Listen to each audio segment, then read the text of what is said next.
Hello दोस्तों, स्वागत है आपका आपके अपने चैनल मूल मंत्र क्लासेस में। इस वीडियो में हम लोग अभी हाल ही में जो एनवीएस एग्ज़ाम हुआ है, एनवीएस एग्ज़ाम यानी नवोदय विद्यालय समिति के एग्ज़ाम हुए हैं। काफ़ी सारी पोस्टों के लिए आवेदन आया था और एग्ज़ाम 8 मार्च से स्टार्ट हो गए और 11 मार्च को लास्ट एग्ज़ाम है। तो इस वीडियो में हम लोग एनवीएस के junior secretariat assistant GNV cadre के एग्ज़ाम की बात करेंगे। एग्ज़ाम 9 मार्च 2022 को दोपहर जो 12:30 की टाइमिंग थी उससे था, 11 से 12 एंट्री टाइम था। तो यहाँ पे हम लोग बात करेंगे कि एग्ज़ाम का लेवल क्या था, क्या डिफ़िकल्टी थी, सेफ़ अटेम्प्ट क्या होंगे, एक्सपेक्टेड कट ऑफ क्या होगा, जो एग्ज़ाम दे के आए उसकी आंसर की कब तक आएगी और एक्सपेक्टेड रिज़ल्ट डेट क्या होगी। आप सभी को पता होगा कि जेएनवी कैडर में, वो एनवीएस कैडर में जो हमारा जूनियर सेक्रेटरीट असिस्टेंट है, इसमें रिटन के बाद आपकी टाइपिंग भी होगी। तो अभी कैंडिडेट शॉर्टलिस्ट किए जाएंगे टाइपिंग के लिए। टाइपिंग टेस्ट देने के बाद फिर एक कंबाइंड कट ऑफ बनेगा और कैंडिडेट को जॉब ऑफ़र की जाएगी। तो बात करते हैं इस वीडियो में हम लोग कि कैसा था एग्ज़ाम। तो उसके पहले एक शॉर्ट रिव्यू देखते हैं कि इस वैकेंसी के बारे में, नोटिफिकेशन में क्या क्या बताया गया था। तो सबसे पहले देखते हैं junior secretariat assistant group C GNV cadre, ठीक है। पोस्ट कोड 12 था और यहाँ पे अगर हम टोटल वैकेंसीज़ की बात करें तो वो 622 थी। 622 टोटल वैकेंसी थी, जिनमें से अगर वैकेंसीज़ का डिस्ट्रीब्यूशन देखा जाए तो यूआर यानी जनरल की 254 वैकेंसी थी, ईडब्ल्यूएस की 62, ओबीसी की नॉन क्रीमीलियर 167, एससी की 93, एसटी की 46 और टोटल ये 622 बनता है। और जो इनका हॉरिजॉन्टल रिजर्वेशन है ओएच की 7, वीएच, एचएच, अदर्स और एक्स सर्विसमैन के 62, ठीक है। तो टोटल वैकेंसी 622 थी। एग्ज़ाम्स हो चुके हैं, काफ़ी अच्छा एग्ज़ाम आया था। एग्ज़ाम कंडक्टिंग अथॉरिटी यहाँ पे टीसीएस है। टीसीएस को काफ़ी एक्सपीरियंस है। गवर्नमेंट के ज़्यादातर जो टेंडर्स हैं या गवर्नमेंट के ज़्यादातर एग्ज़ाम टीसीएस ही करा रही, चाहे वो रेलवे का एग्ज़ाम रहा हो, चाहे वो बैंक के एग्ज़ाम हो, चाहे एसएससी के एग्ज़ाम, सारे टीसीएस के हैं। तो टीसीएस को काफ़ी एक्सपीरियंस है और अच्छा एग्ज़ाम था, फेयर था, कहीं से कोई भी नकल की या पेपर आउट की कोई इन्फॉर्मेशन नहीं आई है। तो चलिए आगे बात करते हैं इस वैकेंसी का। और क्लैरिफिकेशन है कि यहाँ पे जो हमारा पे स्केल है लेवल 2 है, ठीक है, जिसका बेसिक आपका 19,900 से 63,200 रुपये तक है, 7th CPC के अकॉर्डिंग, ठीक है। और इसके बाद एज लिमिट 18 से 27 थी। इसेंशियल क्वालिफिकेशन यहाँ पे इन्होंने मांगा था कि सीनियर सेकेंडरी सर्टिफिकेट यानी कि class 12 from a recognised board and possessing minimum speed of 30 word per minute in English type writing और 25 इन हिंदी, ठीक है। तो आपकी 30 वर्ड पर मिनट इंग्लिश की स्पीड होनी चाहिए। अगर नहीं है तो आप टाइपिंग की प्रैक्टिस स्टार्ट कर दें अभी से। और अगर हिंदी में आप टाइपिंग देना चाहते हैं तो आपकी 25 की स्पीड होनी चाहिए। इसके बाद passed +2 level of senior secondary from CBSE state board with secretariat practice and office management as vocational subject, ठीक है। तो और मतलब ये दोनों में से कोई भी आपके पास क्वालिफिकेशन हो। इसके बाद डिज़ायरेबल, यहाँ पर इन्होंने मांगा था कि knowledge of computer operation and data entry acquired either as a subject at +2 level और through 6 month diploma in computer from a recognised institute और through computer literacy certificate at school level, ठीक है। तो कुल मिला के कंप्यूटर पे काफ़ी जोर था और वो एग्ज़ाम में दिखा भी कि इन्होंने कहा डिज़ायरेबल क्वालिफिकेशन में ही मांगा था कि आपने +2 लेवल पे कंप्यूटर की पढ़ाई की हो, कंप्यूटर ऑपरेशन और डेटा एंट्री के बारे में, और या फिर आपने 6 महीने का किसी इंस्टीट्यूट से, रिकॉग्नाइज्ड इंस्टीट्यूट से डिप्लोमा का कोर्स किया हो, या फिर आपने स्कूल लेवल पे कंप्यूटर लिटरेसी सर्टिफिकेट आपके पास है तो आप इसके लिए एलिजिबल हैं, ठीक है। डिज़ायरेबल में मांगा गया था, बाकी कंपलसरी नहीं था। और experience in accounts administrative matter in government, semi government, autonomous organisation, ठीक है। आगे नोट था direct recruitment will have to acquire proficiency in operation operating PCs and pass such test in this regard as the समिति में require. ठीक है, यानी personal computer पे आपका टेस्ट होगा, आपको इसको क्वालिफाई करना होगा, समिति जैसा आगे बताया गया वैसा आपका टाइपिंग वगैरह होगा। ठीक है, तो ये सारी बातें इसमें बताई गई हैं। नेक्स्ट, अगर हम एग्ज़ाम के पैटर्न की बात करें तो यहाँ पर आपके मेंटल एंड रीजनिंग एबिलिटी के 20 क्वेश्चन थे जो कि 20 मार्क्स के थे। इसके बाद क्वांटिटेटिव एप्टीट्यूड के भी 20 क्वेश्चंस थे, 20 मार्क्स के थे। General awareness and current affair ये आपके 30 क्वेश्चन 30 मार्क्स के। और लैंग्वेज कॉम्पिटेंसी टेस्ट यानी कि इंग्लिश और हिंदी 15 क्वेश्चन थे, तो ये भी 30 मार्क्स के थे। और basic knowledge of computer operation 30 marks 30 question. और इसके बाद आपके 130 क्वेश्चन थे 130 मार्क्स के। ठीक है, आप रिटर्न क्वालिफाई होंगे, फिर आपको टाइप राइटिंग टेस्ट दिया जाएगा जो कि आपका पर्सनल कंप्यूटर पे होगा। तो आजकल सारे टाइपिंग टेस्ट पर्सनल कंप्यूटर पे ही होते हैं, यानी कि PCs पे ही होते हैं।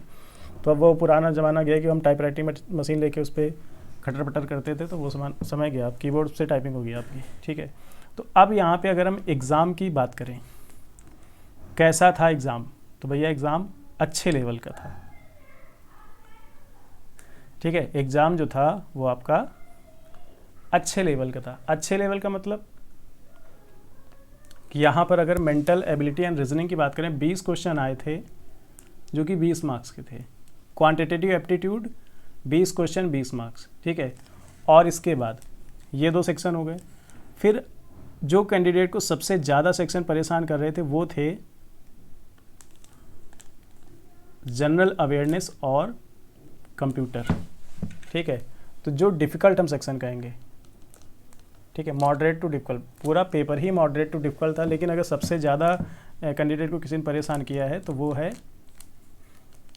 GA यानी general awareness plus current affair और कंप्यूटर। कंप्यूटर के क्वेश्चन जो नॉर्मली आप बुक्स रेफ़र करते हैं, लूसेंट हो गई या अरिहंत की हो गई, जो भी बुक्स पढ़ते हैं तो वहाँ पे लाइन टू लाइन कंप्यूटर दे रखा होता है। ठीक है, और यहाँ पे मतलब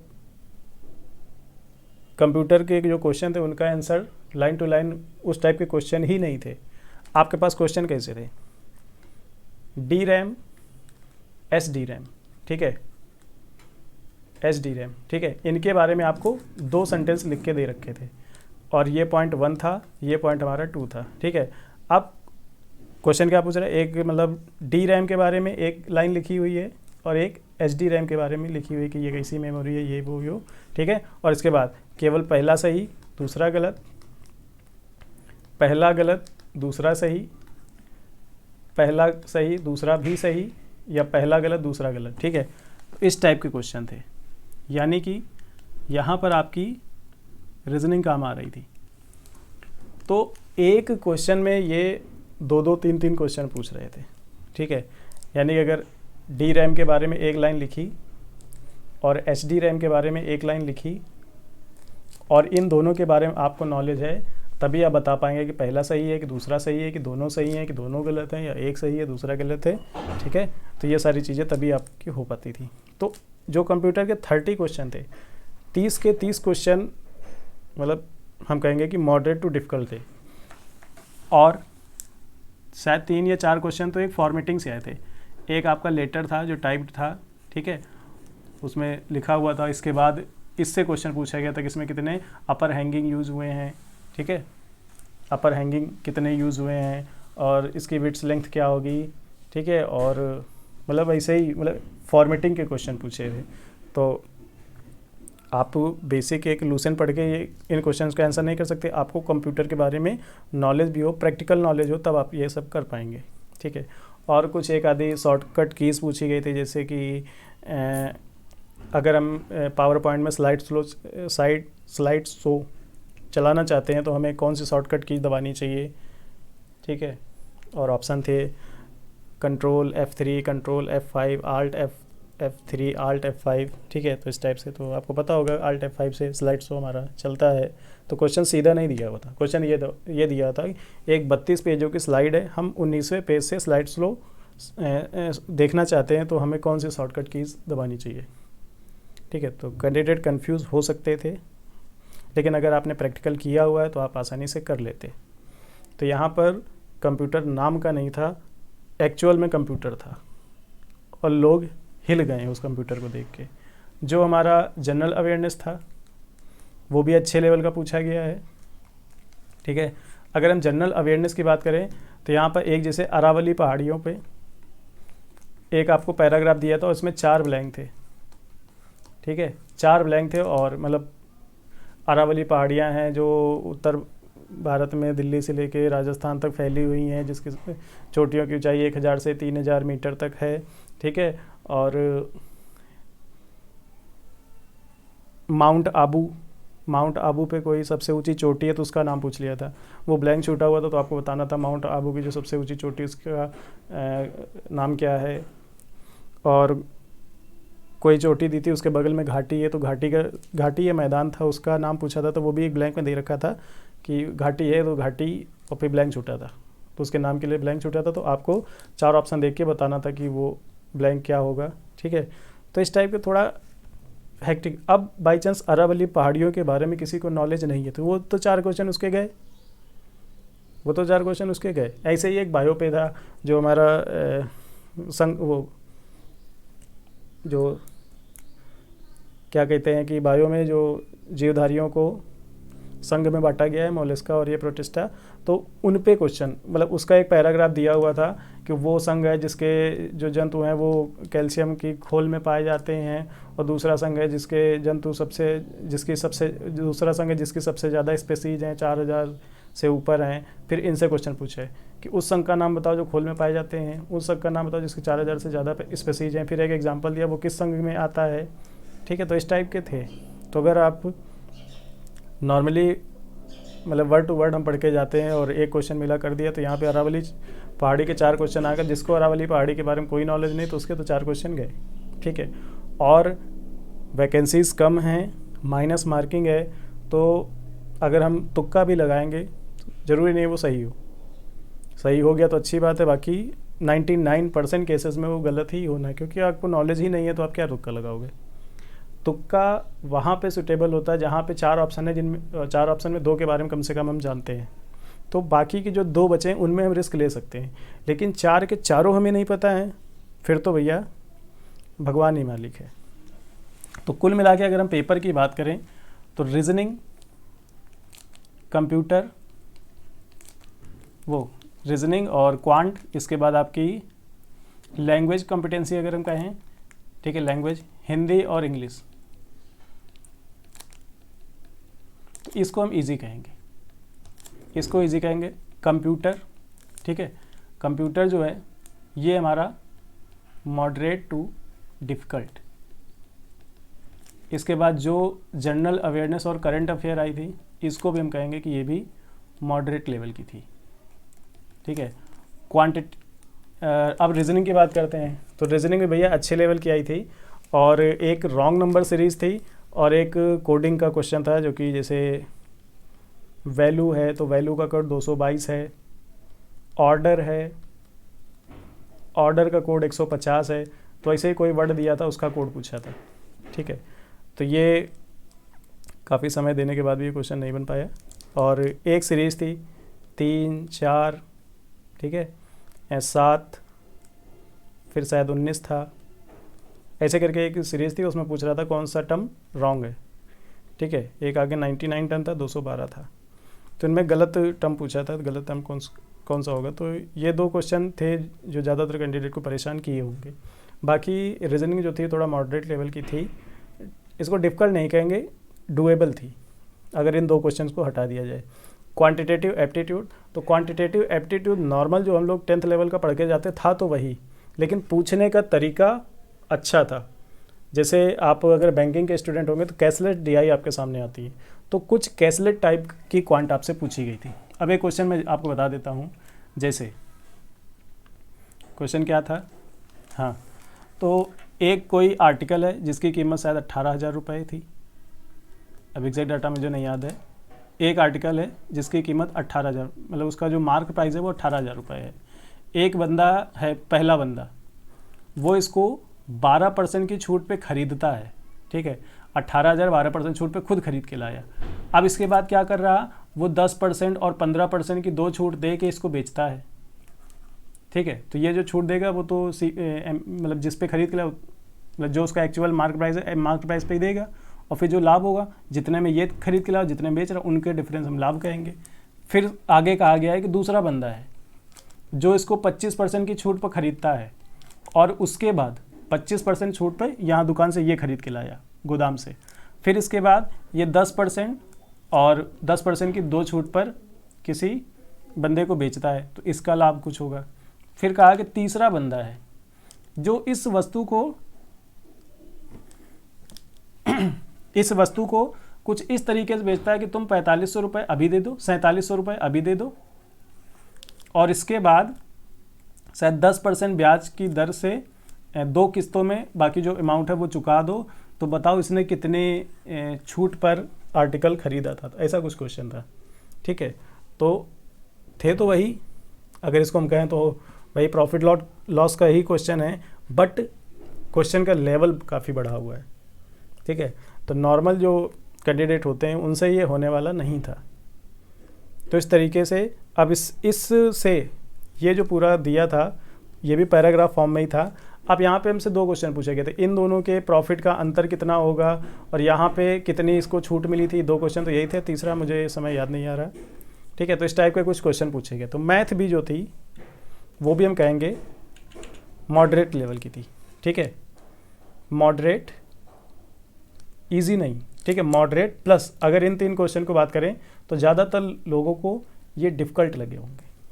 फिर रीजनिंग की बात करें तो reasoning easy to moderate, easy to moderate, ठीक है।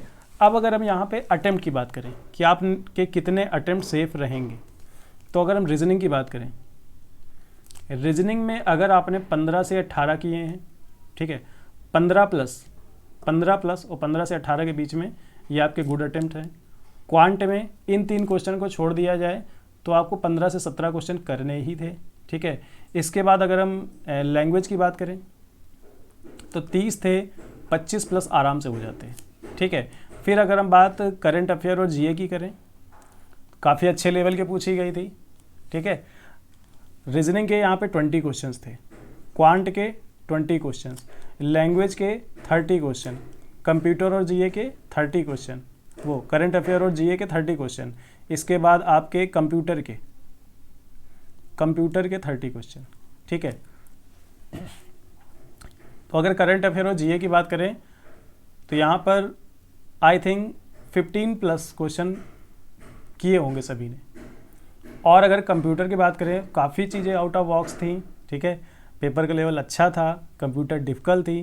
तो यहाँ पर भी हम अगर 30 में से 15 क्वेश्चन मान लें, ठीक है, तो इतने अगर आपने अटेम्प्ट किए हैं और ये अटेम्प्ट एक्यूरेसी वाले हैं, ठीक है। एक्यूरेसी मतलब अगर 15 क्वेश्चन आपने किए हैं रीजनिंग के तो 15 के 15 सही होने चाहिए। तो इस तरीके से अगर देखा जाए, अब आपका एक्सपेक्टेड कट ऑफ क्या होगा, ठीक है, एक्सपेक्टेड कट ऑफ। तो सबसे पहले अटेम्प्ट देख लेते हैं। आपने 15 15 30, 30 और 25 55, 55 और 30 85, ठीक है। तो 85 प्लस आ रहा, और यहाँ अगर 18 17 ये हो गया 35, ठीक है, 35 और 55 90, ठीक है। तो इसको 85 से 95 मान लें। यहाँ तक आपके अटेम्प्ट होने चाहिए विद एक्यूरेसी। टोटल पेपर जो था उसमें 130 क्वेश्चन थे, ठीक है। पूरे पेपर में 130 क्वेश्चन थे, जिसमें से आपके 90 प्लस क्वेश्चन सही होने चाहिए, 90 क्वेश्चन तो सही होने ही चाहिए, ठीक है। फिर अगर हम वैकेंसी को एक बार फिर से देखें, वैकेंसी कितनी है 622, और ये लोग टाइपिंग कराएंगे तो टाइपिंग में 20 गुना नहीं बुलाने वाले, जो बात क्लियर है, ठीक है, क्योंकि इन्हें भी तो अपना बोझ अब कम करना है। रिटर्न ले लिया, अब ये बोझ कम कर देंगे, तो ज़्यादा से ज़्यादा बुलाएंगे तो 10 गुना लोग, ठीक है। तो आपके 6220 कैंडिडेट हो गए, वो भी ऑल इंडिया, ठीक है, 6220 कैंडिडेट। तो 6220 कैंडिडेट को लगभग ये लोग बुलाएंगे, जो हम 10 गुना लेके कर रहे हैं, मैक्सिमम 10 गुना होगा, ठीक है। और बाकी जब टाइपिंग वगैरह होती है तो बुलाए तो 5 गुना ही जाते हैं, ठीक है। तो अगर 5 गुना के हिसाब से देख लें तो यही कुछ होते हैं 3110, 3110 कैंडिडेट, 3110 कैंडिडेट्स बुलाए जाएंगे। तो यहाँ पे अगर हम जनरल के बात कट ऑफ की बात करें तो जनरल का जो कट ऑफ होगा वो आपका 95 मार्क्स, ठीक है, 95 नंबर, 95, और आप इसमें प्लस माइनस 3 करके चले, ठीक है, कि ये 3 नंबर बढ़ भी सकता है, 3 नंबर घट भी सकता है। ये 95 प्लस माइनस 3 है, यानी कि ये कटाव 92 भी हो सकता है और ये कटाव 98 भी हो सकता है। फिर इसके बाद अगर हम EWS की बात करें, EWS के लिए 1 नंबर घटा लेते हैं, यानी कि 91 से 97 ये कटाव होगा। फिर अगर हम OBC की बात करते हैं तो OBC में 3 नंबर माइनस कर लेते हैं इसी में से, तो ये आपका हो जाएगा 88 और यहाँ पे हो जाएगा 94, ठीक है। इसके बाद अगर SC की बात करते हैं तो यहाँ से हम लोग 5 नंबर घटा देते हैं, तो ये आपका लगभग बन जाएगा 83 से 89। और अगर ST की बात करें तो यहीं पे हम लोग और 10 नंबर माइनस करते हैं, 73, ठीक है, 73 टू 79, तो इसको 80 ही कर लेते हैं। तो ये आपका कट ऑफ रहने वाला है एक्सपेक्टेड, ठीक है। वैकेंसी कम है, पेपर का लेवल टफ हुआ, लेकिन फिर भी 90 प्लस तो कैंडिडेट आप सब अच्छे करके ही आएंगे विद एक्यूरेसी, ठीक है। और जो आगे के 40 क्वेश्चन बचे हैं वही गेम चेंजिंग होगा, ठीक है। तो 90 तो आपका बॉर्डर है ही है, 90 से ऊपर आपको नंबर लाने ही है। और जो 40 क्वेश्चन है, ठीक है, कंप्यूटर और GA के जो 40 क्वेश्चन आपको कंप्यूटर GA और रीजनिंग अगर मिला ले तो ये 40 क्वेश्चन आपको टफ लगे होंगे, तो यही जो 40 क्वेश्चन है यही गेम चेंजिंग होंगे। तो आप मान के चले कि 95 के आसपास आपका कट ऑफ रहने वाला है। इसके बाद आंसर की कब आएगी, तो जैसा कि आपके एडमिट कार्ड पे मेंशन था, जो आंसर की होगी वो आपकी 18 मार्च को आ जाएगी, ठीक है। 18 मार्च को आपकी आंसर की आ जाएगी। फिर अगर हम रिज़ल्ट की बात करें, इसका रिज़ल्ट हम कब तक एक्सपेक्ट कर सकते हैं, तो 18 मार्च को आपकी आंसर की आएगी। लगभग 7 दिन का समय आपको दिया जाएगा, आप आंसर की देखें और जो आपकी क्वेरीज होती हैं आप उनको रेज कर सकते हैं। जैसे कुछ क्वेश्चन गलत होंगे, कुछ के आंसर ये लोग गलत देंगे, तो आप उनको कंप्लेन भी कर सकते हैं। तो 7 दिन आपको देखने के लिए मिलेंगे। उसके बाद आप लगभग 20 दिन मान लीजिए, 7 दिन आपको देखने को मिलेंगे, फिर 20 दिन लगभग मान लीजिए कि ये लोग रिजॉल्व करेंगे। तो लगभग 1 महीना बाद 18 अप्रैल आता है, ठीक है। तो आप रिज़ल्ट एक्सपेक्ट कर सकते हैं कि आपका 30 अप्रैल, ठीक है, या सीधा सीधा कहें तो फर्स्ट वीक ऑफ मई, ठीक है, फर्स्ट वीक ऑफ मई, यानी मई के पहले सप्ताह में एक्सपेक्टेड है कि आपका रिज़ल्ट आ जाए। और ये जो वैकेंसी है लगभग जुलाई तक फाइनल हो जाएगी, क्योंकि जिस हिसाब से इनका नोटिफिकेशन आया तुरंत एग्ज़ाम हो गया, तो उम्मीद है ये जुलाई तक फाइनल हो जाएगी। यानी मई में आपका रिज़ल्ट आएगा तो रिज़ल्ट के 15 दिन बाद आपकी टाइपिंग हो जाएगी, और टाइपिंग जैसे हुई फिर उसके 15-20 दिन बाद आपका फाइनल रिज़ल्ट हो जाएगा। तो जुलाई तक आपका फाइनल रिज़ल्ट आ जाएगा। तो अगर आप इस कट ऑफ रेंज में बिलोंग करते हैं तो आप तत्काल अपनी टाइपिंग पे ध्यान दें। लगभग आपके पास 1 महीना बचा हुआ है, मार्च चल रहा है, अप्रैल, ठीक है, और मई में आपकी टाइपिंग होनी है, तो 1-1.5 महीना आपके पास है। और अगर आप 0 से भी शुरुआत करते हैं तो 1-1.5 महीना पर्याप्त होता है। 1-1.5 महीना काफ़ी पर्याप्त है और आपके पास काफ़ी समय है, तो आप लोग टाइपिंग करें। Best of luck. एंड आप अपने अपने जो भी आपके अटैम्प्ट हैं, कैटेगरी है, आप जहाँ से बिलोंग करते हैं, कमेंट कॉलम में बताएं कि आपने कितने अटेम्प्ट किए हैं, क्या एक्यूरेसी रही आपकी। मैं आप सभी के मैसेज को सीन करूंगा और उनका रिप्लाई देने की पूरी कोशिश करूंगा। धन्यवाद।